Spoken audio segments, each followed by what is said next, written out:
कितना सुख है यहाँ। अच्छा, माताएं ऐसे कर रही हैं। अच्छा, भाई लोग, सुख,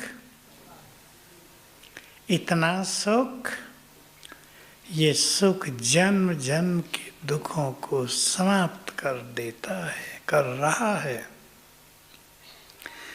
और हमारा जीवन सुखों के खजाने से भरता जा रहा है। सीखना हमें यह है कि दुनिया की बातें, कोई ऐसी वैसी चीज़ें हमारे सुखों को समाप्त न करे।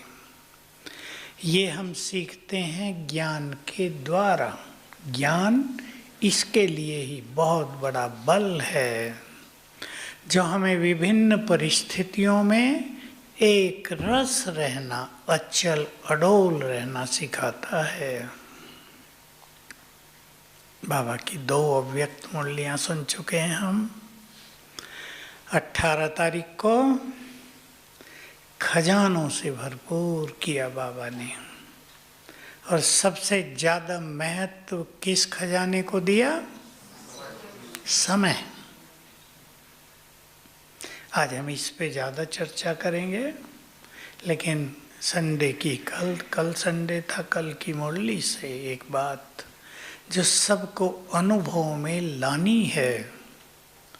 हमारा भविष्य हमें बिल्कुल क्लियर दिखना चाहिए। चाहे हम कोई भी पद पाएं, बड़ा या छोटा, लेकिन हम कहाँ होंगे, कैसा हमारा जीवन होगा, कैसे हमारे बड़े घर होंगे, कितनी संपन्नता होगी, भरपूर होंगे। पैसे का लेन देन नहीं होगा, 1 रुपया 2 रुपया 10 100 1000, ये सब नहीं, सब माल फ्री होगा। नहीं, फ्री ही लेंगे, फ्री ही देंगे, फ्री होगा सब कुछ। एक चीज़ लेंगे, दूसरी चीज़ मिलेगी, देंगे एक के बदले एक। भारत की ये प्राचीन कल्चर ही रही है। हम जब छोटे थे हमें याद है, मक्की खेत में हुई तो पड़ोसियों को बांट के आए। दूध है, किसी के घर में मेहमान आए हैं, उसके दूध नहीं है, 1 लोटा दूध देकर आए, वो मांगते नहीं थे। छाछ तो सवेरे खूब बटती थी, बिलोया जाता था, कम से कम 10 रखे होंगे, इतने इतने बर्तन, उन्हें भरना है छाछ से। ये लेन देन की प्रथा भारत की है। इसलिए भारत की कल्चर संसार में सबसे महान। यहाँ पैसे का महत्व नहीं था, ये तो अब हुआ है। किसका महत्व था? संबंधों का। यहाँ संतोष था मनुष्य में बहुत ज़्यादा। मैंने पढ़ा कि अकबर के राज्य में एक मजदूर को 1 मास की तनख्वाह 1 रुपया थी। चांदी के होते थे वो, 1 रुपये में उनका काम चलता था। कितनी सस्ताई होगी। सतयुग में सब फ्री। ऐसी दुनिया में हम जा रहे हैं, उस दुनिया को अपने सामने देखा करें। समय अपनी गति से चल रहा है। देखो, ड्रामा और समय इस तरह देखा करें, ड्रामा की रील चल रही, इसमें सीन आ रहे हैं और जा रहे हैं, आ रहे हैं, जा रहे। अब ये कलयुग का सीन जा रहा है, स्वर्णिम युग का सीन आ रहा, उसको देखा करें कैसा है वो सीन, हम कैसे हैं उसमें, घरों में क्या क्या खड़ा है सामने। जैसे आजकल कारें खड़ी हो गई ना सबके घर में, ये हम उसी ओर बढ़ रहे हैं। ये जो विकास हो रहा है, ये सतयुग के लिए है। ये कारें पुष्पक विमान में बदल जाएंगी। यहीं के वैज्ञानिक ऐसी टेक्नोलॉजी खोज कर देंगे कि तेल की जरूरत नहीं होगी पुष्पक विमानों में। एटॉमिक एनर्जी से या सोलर एनर्जी से विमान चलेंगे। बस एटॉमिक एनर्जी की छोटी सी चीज इंजन के बाहर रख दी, जीवन भर चलता रहेगा। अभी भी वैज्ञानिकों को इस चीज़ का पता है, लेकिन इसकी इन्वेंशन नहीं हो पाई है, खोज नहीं हो पाई है। छोटा सा पीस रख दिया, जीवन भर तेल की जरूरत नहीं, ये सब हो जाएगा। तो हम सभी को सर्व खजाने मिले हैं। सतयुग को आज सोने पर भी और सवेरे उठने पर भी याद करना। ऐसी दुनिया आ रही है, हमारे लिए शिव बाबा बना रहे हैं। उसको नहीं चाहिए दुनिया, हमारे लिए खजाने। सबसे बड़ा खजाना कौन सा मिला है?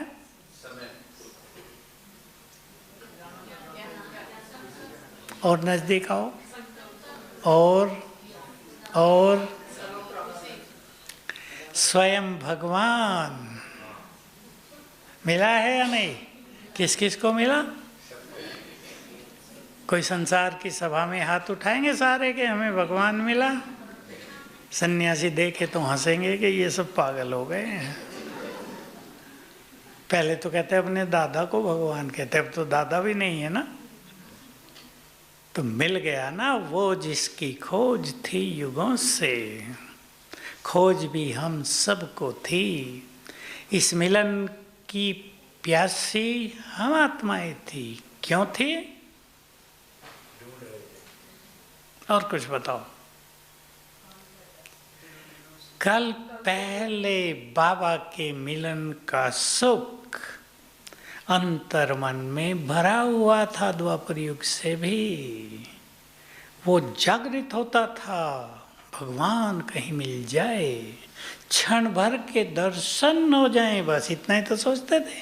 ज्ञान देगा वो आकर, ये तो पता ही नहीं था, किसी की कल्पना में नहीं था। श्री कृष्ण ने अर्जुन को ज्ञान दिया था, वो उसका काम था मोह नष्ट करना। हमारा थोड़ा ही है, हमारा काम है गीता का पाठ कर लेना, इतना ही था ना। कभी सोचा नहीं था, गीत है ना वो, भगवान इस तरह आकर ज्ञान देंगे, सरल शब्दों में देंगे, बड़े बड़े रहस्य सरल शब्दों में बता देंगे, सबको दिखा देंगे। ये ज्ञान बहुत बड़ा खजाना।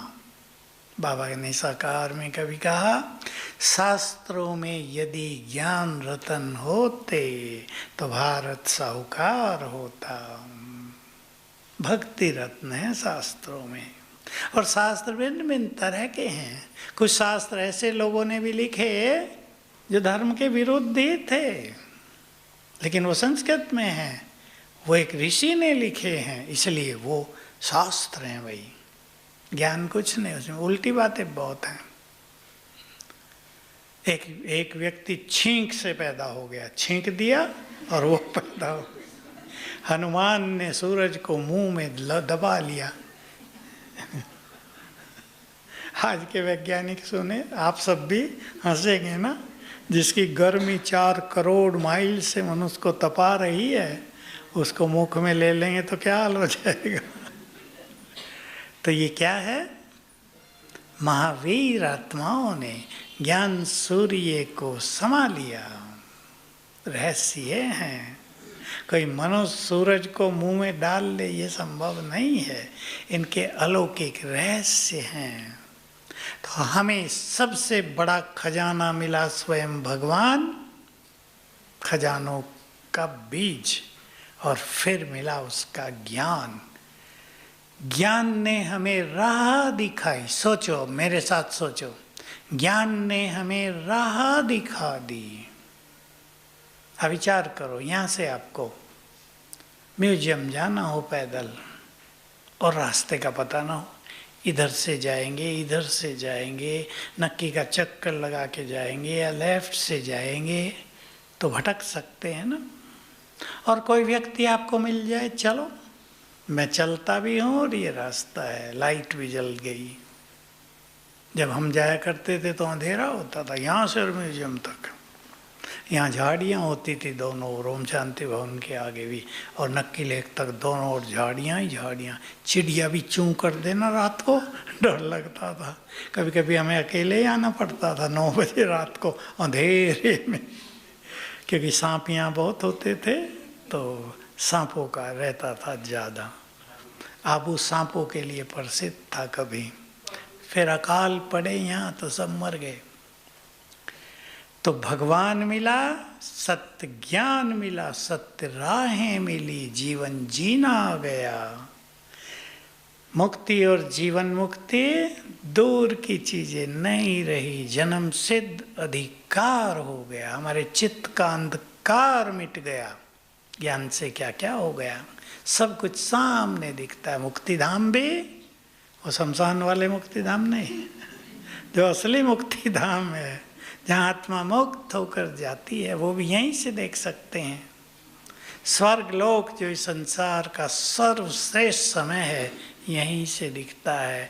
और स्वयं भगवान के उस निराकार स्वरूप को भी यहीं से देख सकते हैं। क्या मिला इसके लिए? दिव्य नेत्र। ज्ञान ने हमारे नेत्र को दिव्य नेत्र बना दिया है। ये बहुत बड़े खजाने हैं हमारे। किसी मनुष्य के लिए उसकी बुद्धि सबसे बड़ी चीज होती है या नहीं? आपके घरों में जो बच्चे बुद्धिमान हैं, माँ बाप उनसे निश्चिंत रहते हैं ना, वो पढ़ेंगे या नहीं पढ़ेंगे, क्या करेंगे, निश्चिंत हैं। और जिसकी बुद्धि कमजोर है उसके पीछे पढ़ना पड़ता है। कोचिंग कराओ, ट्यूशन में भेजो, होमवर्क कराओ, माँ सारा दिन उसी के साथ लगी रहती है, फिर भी उससे कुछ होता नहीं, क्योंकि बुद्धि का खेल है। तो भगवान बुद्धि दे रहा है। ले रहे हैं सभी? विचार करेंगे इस बात पे। भगवान से बुद्धि मांगते थे ना, हमारे बच्चों को सद्बुद्धि दो, बुद्धि दो। अब दे रहा है। किसको मिलेगी श्रेष्ठ बुद्धि? क्वालिफिकेशन बताओ। जो अपनी बुद्धि को व्यर्थ से मुक्त रखकर उसमें ज्ञान भरेंगे। बुद्धि में ज्ञान भरता है, ये ज्ञान उनके लिए श्रेष्ठ विवेक बन जाएगा। तो बाबा ने बहुत बड़े खजाने दे दिए। बाप बनकर आया, टीचर बनकर और सद्गुरु बनकर। सोचो, हमारा गुरु स्वयं भगवान। पहले जो बड़े गुरु होते थे ना, वो ज़्यादा शिष्य नहीं बनाते थे, क्योंकि जिनको वो शिष्य बनाएंगे उनको मुक्ति तक पहुंचाना उनकी जिम्मेदारी होगी। सदगति कहते थे वो। इसलिए बहुत नहीं, 4-5। अब बहुत बनाने लगे, अब दूसरी प्रथा हो गई, कलयुग का अंत आ गया। तो बाबा हमें ऐसा सदगुरु मिला कि सबको गति और सदगति में पहुंचा देता है। ये खजाने हैं हमारे। निश्चिंतता आ गई ना। मरने के बाद हमारा क्या होगा, चिंता रहे। सांप बनेंगे या बिच्छू बनेंगे, भैंस बनेंगे या गाय बनेंगे, कुत्ता या बिल्ली, निश्चिंत होगा। क्या बनेंगे आप जाते हैं? देवता। कई लोग मुझे कहते हैं हमारे पूर्वज बंदर थे। मैंने कहा तुम्हारे होंगे भाई, हमारे तो देवता थे। क्या तुम कौन सा बंदर थे पिछले जन्म में, बताओ। बेचारे शर्मा जाते हैं। क्या लोगों की बात सुन के। एक डॉक्टर की बात, वो डॉक्टर था ना डार्विन, उसकी बात सुन के लोग उसको मानने लगे, हम ये थे वो थे। भगवान ने बताया तुम देवता थे। हर चीज का पतन होता है, ध्यान देंगे। हर चीज का पतन होता है, उत्थान नहीं। जीव जंतु से मनुष्य बने हों, इम्पॉसिबल। देवता से हम इस स्थिति में नीचे उतरे हैं। विज्ञान तो कहता है कि लोहे का पीस भी है ना, करोड़ों साल कहते हैं वो, तो करोड़ों साल में ये भी कम होते होते समाप्त हो जाएगा। हर चीज का पतन होता है। ऊपर से चीजें नीचे गिर रही हैं, नीचे से ऊपर पहुंचाना हो तो बहुत बड़े फोर्स की जरूरत पड़ती है। हमें समय का सर्वश्रेष्ठ खजाना मिला है।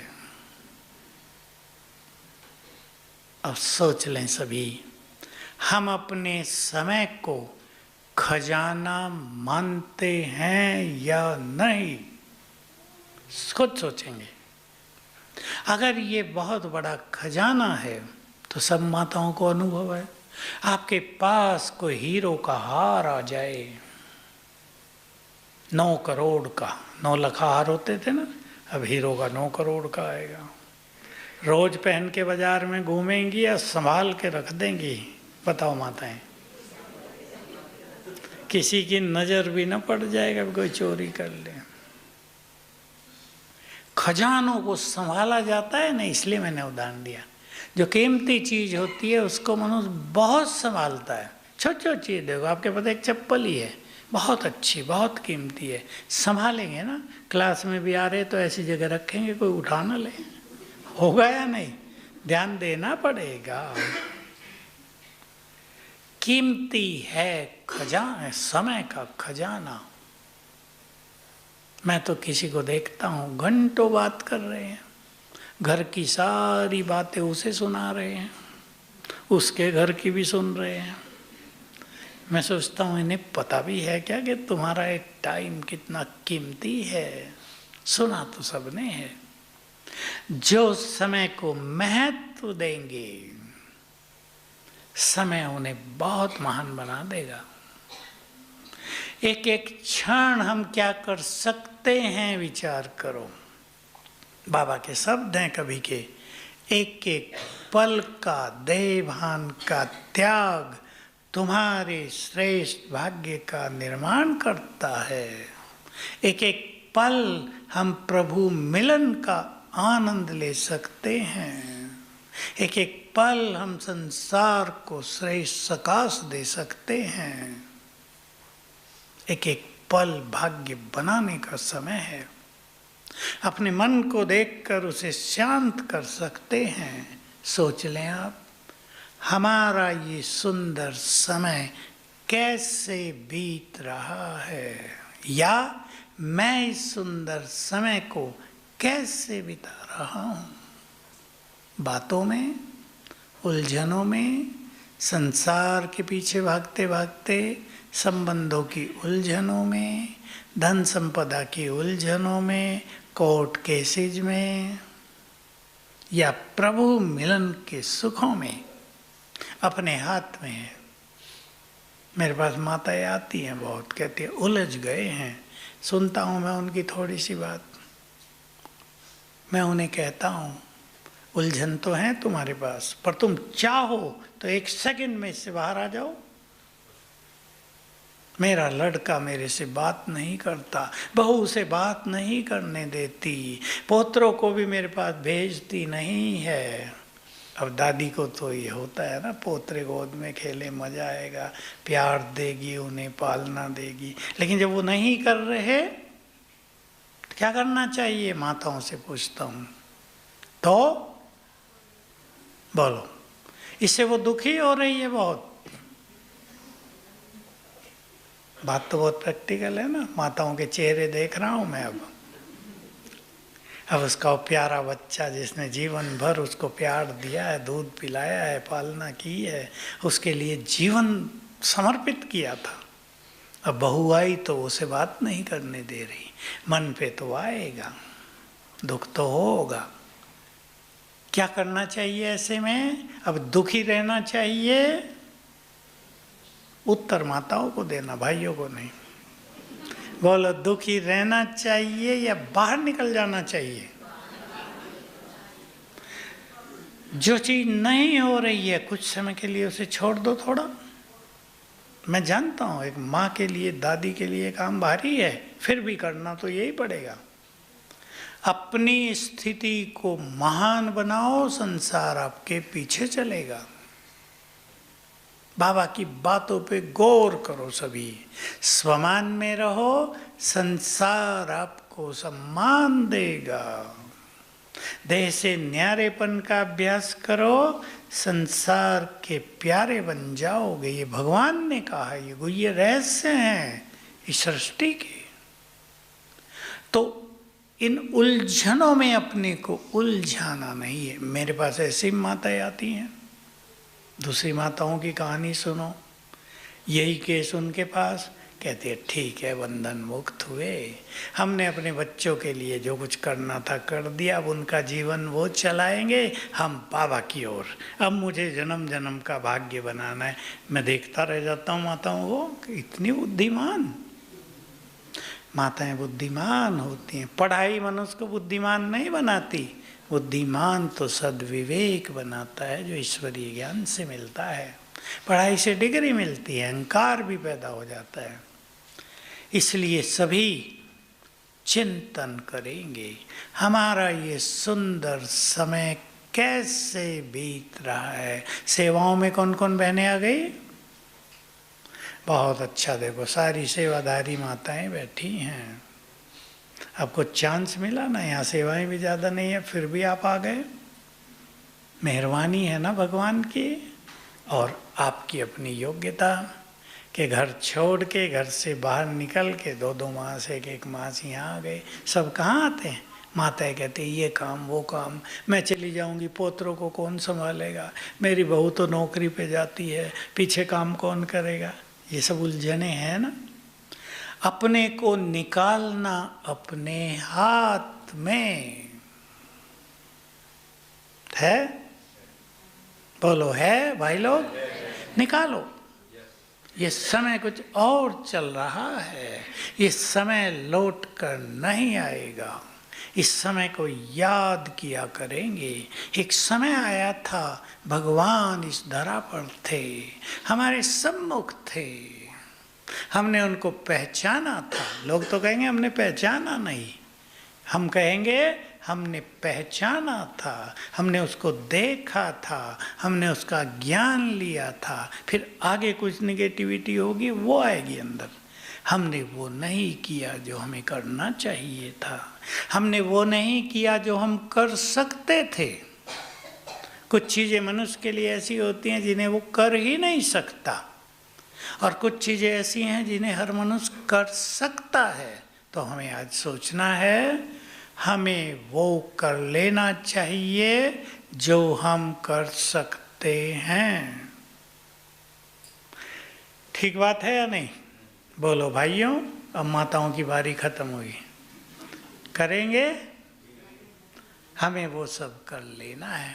चिंतन करो, हम नहीं करेंगे तो कौन करेगा। देखो जिनके पास संपूर्ण ज्ञान हो, आज तक तो ज्ञान ही नहीं था, योग का भी ज्ञान नहीं था। किसी सन्यासी को, किसी आचार्य को, किसी बाहर के योगी को योग का ज्ञान नहीं है।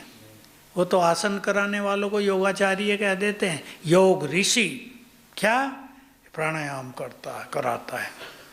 योग की डेफिनेशन तो शास्त्रों में भी है, आत्मा और परमात्मा का मिलन ही योग है, ये शास्त्रों में भी है।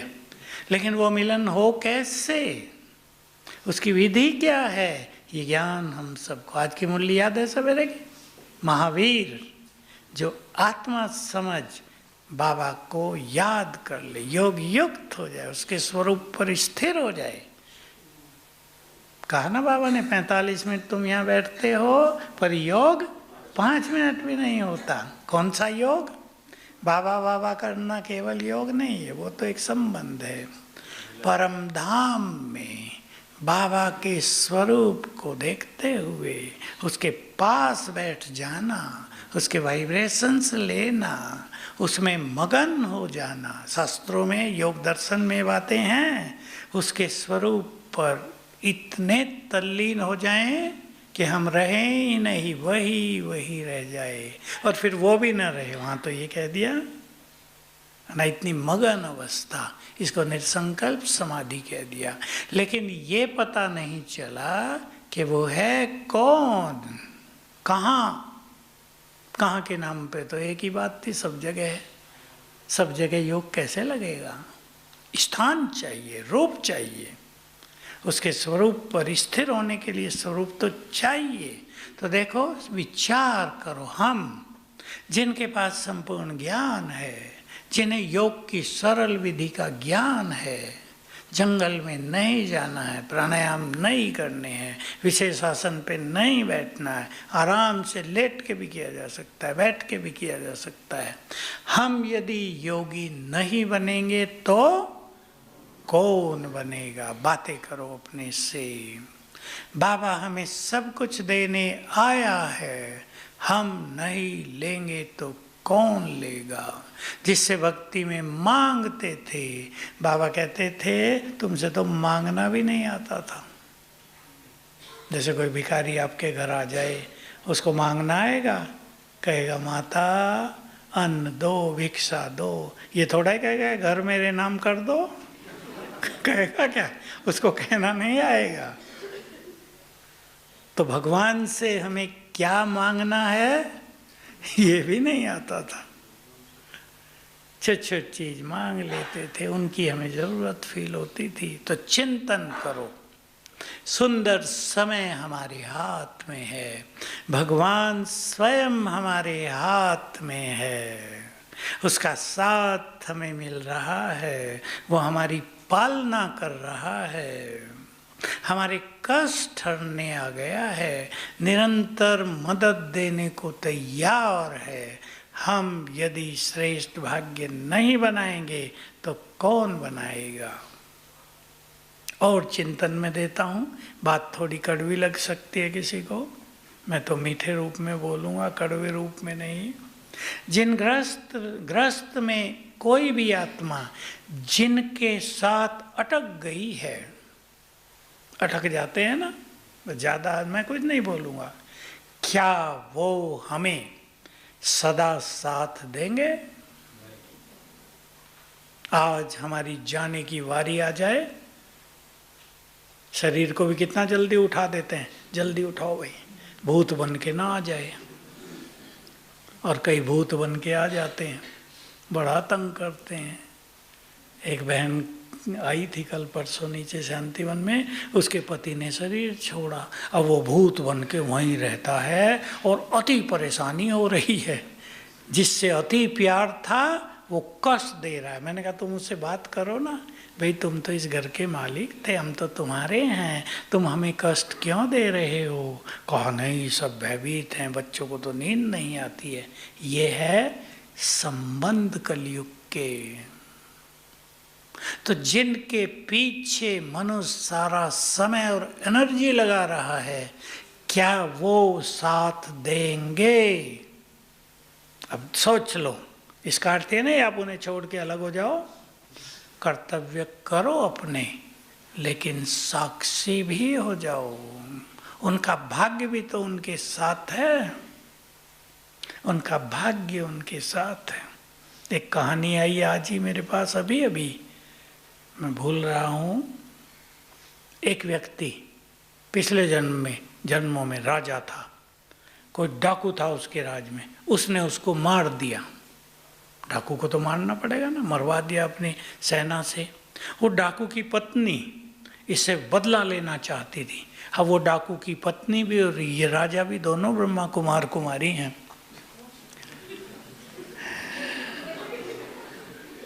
अब वो जो डाकू की पत्नी थी वो इसे बहुत तंग कर रही है। क्या करूं? अभी शाम को ये बात आई मेरे साथ, क्या करूं? तो न जाने कौन कब का बदला लेने के लिए तब आ गया जब हम भगवान से सब कुछ लेना चाहते हैं। मैंने कहा राजा को तो डाकू को मारना ही पड़ेगा। पहले तो पूछा उसने पाप तो नहीं किया था? मैंने कहा पाप नहीं, पुण्य किया, डाकू को मारना पुण्य है। अब उसकी पत्नी बदला लेना चाहे, वो तो उसकी पत्नी थी ना, वो गुस्से में थी, इसने मेरे पति को क्यों मरवाया। तो देखो, जन्म जन्म के संबंधों का खेल इस समय चल रहा है। इसलिए मैं एक चीज कहा करता हूँ, जिसके साथ जो कुछ भी हो रहा है उसका जिम्मेदार वो स्वयं है। अपने को खुद संभालना है। अब हर एक चिंतन करे इस सुंदर समय के लिए। मेरे साथ साथ चिंतन करेंगे। मुझे बाबा से सब कुछ लेना है। बाबा हमें सब कुछ देने आया। भगवान बाबा, कोई ब्रह्मा बाबा नहीं, कोई मनुष्य बाबा नहीं, स्वयं शिव बाबा हमें सब कुछ देने आया है। मुझे उससे सब कुछ लेना है। वो मुझे राजाई देने आया है स्वर्ग की, मुझे उससे राजाई लेनी है। वो मेरा जन्म जन्म का श्रेष्ठ भाग्य बनाने आ गया है, मुझे संपूर्ण भाग्य लेना है। बाबा के शब्द हैं, बच्चे मैं तुम्हें अपना सब कुछ देकर खाली होकर वतन में जाकर विश्राम करता हूँ। कितने गहन महावाक्य है। मुझे बाबा से सब कुछ लेना है, इतना लेना है कि किसी भी जन्म में किसी के आगे हाथ फैलाना न पड़े। एक कहावत है बहुत अच्छी ब्राह्मणों की, भगवान का हाथ पकड़ लो तो किसी के पैर पकड़ने नहीं पड़ेंगे।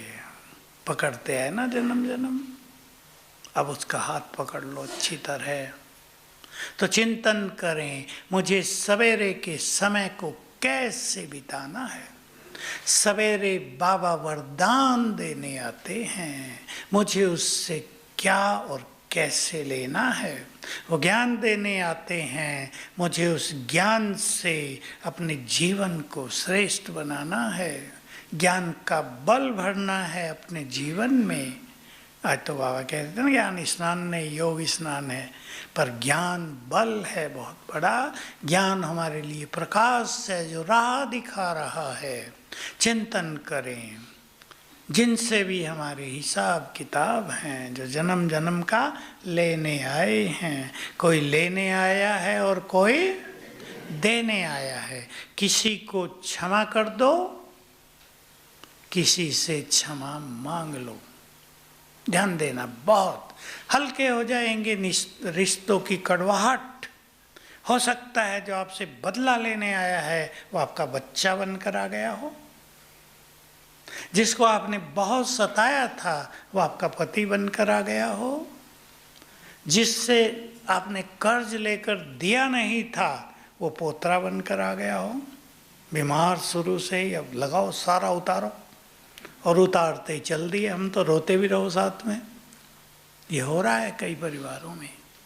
इसलिए किसी को क्षमा कर दो, किसी से क्षमा मांग लो, कर लेना 7 दिन ये काम। और जिन्होंने हमें जन्म जन्म मदद की है, ये बहुत सुंदर बात है, जिन्होंने हमें जन्म जन्म मदद की है या नहीं, सबको की, हजारों ने की होगी, उनको सच्चे दिल से शुक्रिया करो और फिर आपके यहाँ गुड फ्रेंड बन जाएंगे। उनके वो संस्कार जागृत होंगे, यहाँ आपको हर कदम पे मदद मिलने लगेगी। तो हम एक बहुत सुंदर समय से गुजर रहे हैं। युग परिवर्तन का समय है, आगे बहुत कुछ हम देखेंगे। क्या कहते हैं बाबा, वो देखोगे जो देखा नहीं जा सकता। बाबा के तो सिंपल शब्द होते हैं, देखना मासी का घर नहीं है। मुझे तो पता नहीं भाई मासी का घर कितना सरल होता है। हम तो बहुत छोटे थे तब मासियाँ बहुत प्यार करती थी, फिर तो कनेक्शन नहीं रहा, हम पढ़ाई में लग गए, फिर इधर आ गए। माताओं को पता होगा, कई मासी बैठी होंगी, वो कितना प्यार करती हैं।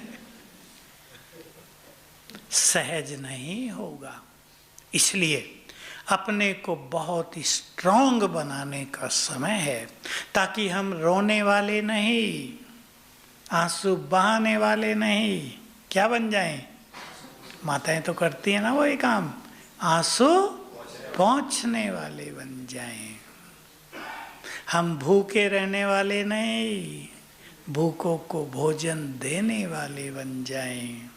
हम प्रकृति से कष्ट पाने वाले नहीं, प्रकृति को अधीन करने वाले बन जाएं। हम भगवान से मांगने वाले, उसको पुकारने वाले नहीं, उसको अपने साथ रखने वाले बन जाएं। उस पर भी हमारा अधिकार हो जाए। सभी चिंतन करेंगे हमें अगले कुछ सालों को कैसे बिताना है। भाइयों को मैं एक चीज कहूँगा, अपना पैसा इधर उधर अब ज़्यादा इन्वेस्ट ना करो। कई लोग शेयर मार्केट में लगा देते हैं और कई तो इतने बुद्धिमान होते हैं सारा का सारा लगा देते हैं। बुद्धिमानी है ये? लगाना ही है तो अपने परिवार के लिए रखकर फिर लगाओ।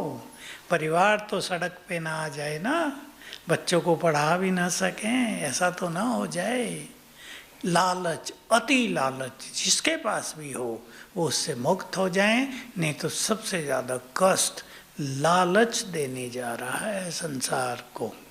बहुत खेल बिगड़ सकता है कभी भी, क्योंकि गृह युद्ध के आसार बहुत तेजी से बढ़ रहे हैं। यूपी में तो कई जगह हो गया 2-3 दिन में ही, और लोग बुरा ही व्यवहार कर रहे हैं। विनाश काले विपरीत बुद्धि का खेल दिखाई दे रहा है कि जरा सी बात पे लड़ने मरने मारने को तैयार। ये नहीं भी, ये तो छोटी सी बात है, खत्म करो। नहीं, क्यों? तो खेल तेजी से बिगड़ेगा। विश्व युद्ध के किनारे संसार आ खड़ा हुआ है। आ गया या नहीं? भाई लोग तो सुनते होंगे ना समाचार, मैं भी कम सुनता हूँ, पर समझ में आता है कि अब ये चिंगारी बुझेगी नहीं, ये बढ़ती जाएगी। और ऐसा नहीं कोई एक दिन में एटम बम डाल के दुनिया को ख़त्म कर देंगे, ये कष्टकारी होगा। अभी आपने सुना होगा ईरान में या लेबनान में इजराइल ने ऐसी टेक्निक का यूज कर दिया था, पता नहीं फ़ोन उठाएं तो विस्फोट हो जाए। क्या क्या हुआ था? पेजर। हाँ, तो कहा ऐसा कर देंगे, बाथरूम जाने से भी डरें, फ़ोन उठाने से भी डरें, घंटी बजी कहीं विस्फोट न हो जाए। इजराइल के कमांडर ने बोला अभी तो हमने 20% टेक्नोलॉजी का यूज किया, 80% हमारे पास बाकी है। ऐसा कर देंगे, भयभीत हों, बाथरूम में जाने से भी डरें, फ़ोन उठाने से भी डरें, बिजली का स्विच ऑन करने से भी डरें, विस्फोट हो जाएगा। भय पैदा होगा ना, तो ऐसा नहीं विनाश फटाफट हो जाएगा, सजाएं देकर जाएगा, विक्रम विनाश करा के जाएगा। इसलिए इस समय पर सभी को बहुत पावरफुल बनने की ज़रूरत है। अपने को बार बार याद दिलाया करें, ये समय दोबारा नहीं आएगा। एक एक दिन जो बीत रहा है वो दोबारा नहीं आएगा। हमारे लिए समय वरदानी बनकर आया है, लोगों के लिए विनाशकारी होगा और हमारे लिए आनंदकारी वरदानी समय। बाबा के बच्चे अतीन्द्रिय सुखों में डांस करेंगे, जो बाबा का स्लोगन है ना सिंधी में, मिरवा मौत मलू का शिकार। मिरवा माना हिरण, वह एक शिकारी हिरण को मारता है, हिरण की मौत होती है, शिकारी को शिकार मिलता है, वो आनंदित होता है। तो अपने को ज्ञान से भी भरपूर करेंगे, साक्षी भाव अपनाएंगे। और मैं एक बात जो बार बार सबको सिखा रहा हूँ, मैंने भी सीख ली है और सीखनी है सबको रोज रोज, जो हो रहा है नहीं, अच्छा नहीं होगा तो बहुत खराब। रोज सोचेंगे आने वाले समय में, चलो मैं दूसरा शब्द बोल देता हूँ, जो होगा वही तो होना है। चित्त को शांत करेंगे। अच्छा हो रहा है ये हम अंदर रखेंगे, बाहर बोल देंगे तो लोग आपको हाल खराब कर देंगे कि हम मर रहे हैं, ये कह रहे हैं अच्छा हो रहा है। अंदर, ये हमारे अंदर की बात है, क्योंकि स्वर्ग आ रहा है, उसके लिए गंदी दुनिया तो जाएगी ही, लेकिन जो हो रहा है वही तो होना है। कल पहले भी हुआ था, तो समय का पूरा फायदा उठाएंगे। ओम शांति।